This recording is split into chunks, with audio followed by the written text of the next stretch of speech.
I was undecided about whether to call this video How Easy It Is to Backslide or How Hard It Is to Backslide, because I can see truth on both sides.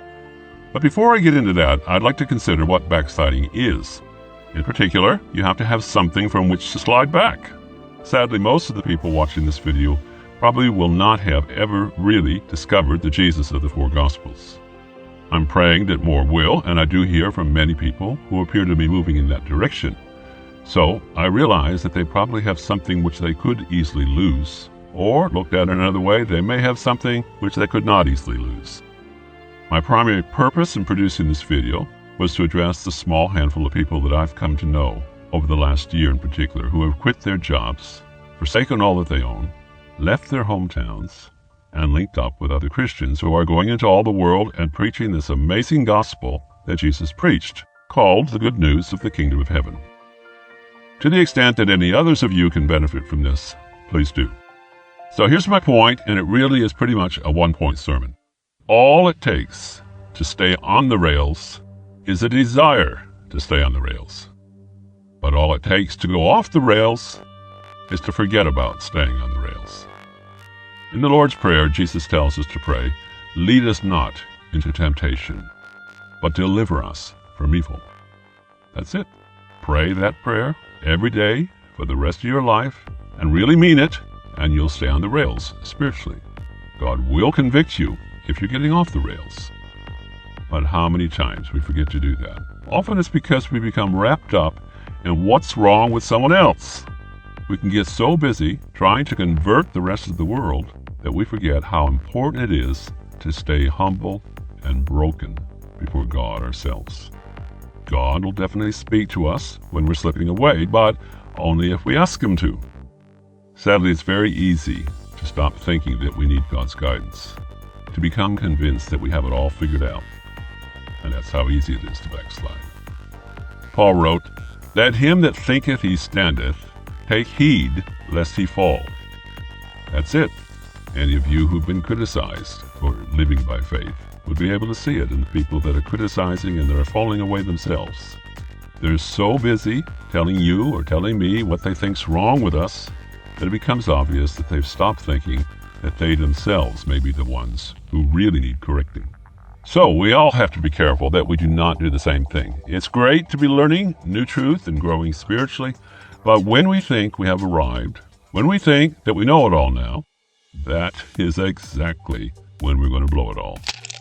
I'd like to relate this to a doctrine that is called election. It's based on a couple of uses of the word elect in the Bible. But sadly, the doctrine itself seems to make the very mistake I've just mentioned. It teaches people that the way to stay on the rails is to believe that you could never fall off them, that you could never go off the rails spiritually. You have been elected and nothing will ever change that.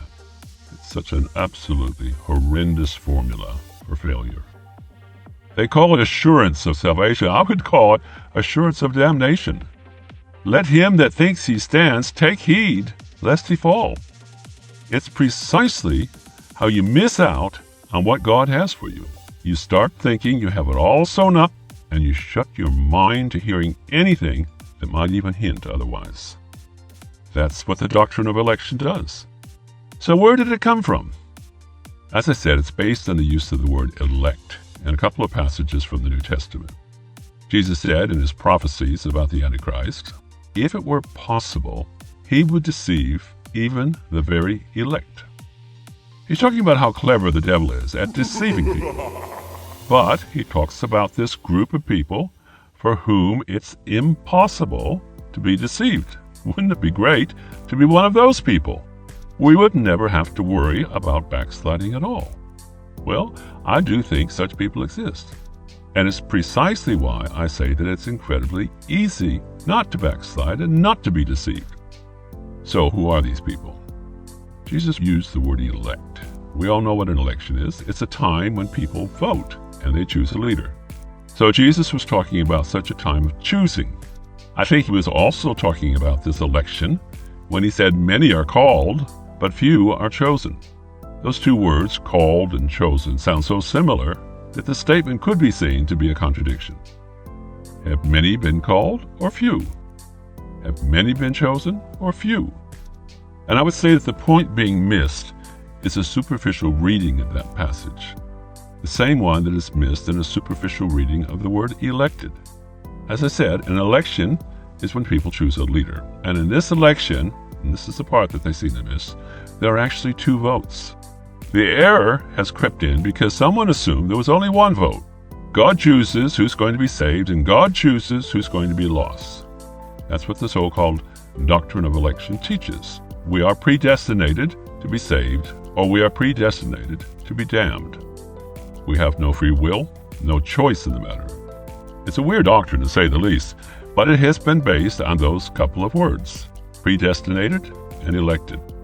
It does sound a little bit like fate in a way, but as we discovered about being lost simply because we think we can never be lost, this doctrine of fatalism is exactly that, spiritually fatal.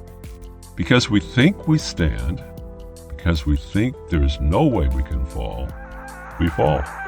You see, God has cast his vote already. From the beginning of time, he cast his vote. It is his will that no one should be lost. If it were entirely up to God, and if we are all just puppets, then we're all going to be saved. All predestinated to stand, never to backslide. That's consistent with the passage that says many are called. God is calling to each of us.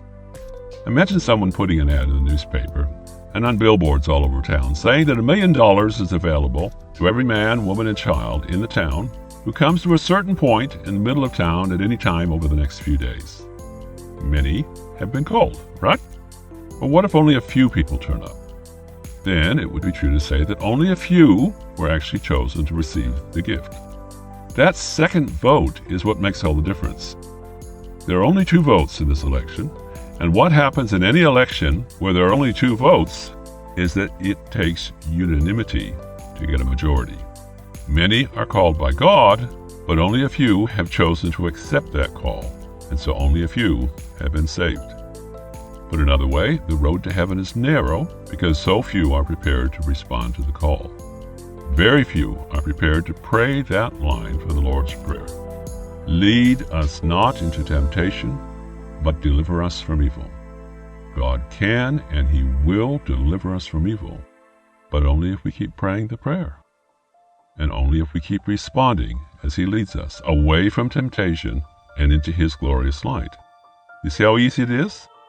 But you see how easy it is to be lost as well. It's like that apparent contradiction between Jesus saying, "My yoke is easy and my burden is light," and then Jesus saying, "The gate is straight and the way is narrow. Very few will find it." It's not impossible to obey Jesus. In fact, the hardest thing he asks anyone to do is to let go. How hard is letting go? The so-called impossibility of letting go is all in our minds. As the saying goes, it's as easy as falling off a log. I've often compared it to jumping off a high-diving platform or parachuting from an airplane. It's not hard, but it sure is scary, and because of that, very few people will do it.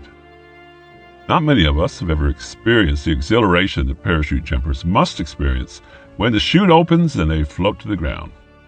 Even the landing can be a bit rough, but it's still a fantastic experience for those who've done it. Scary and yet exhilarating.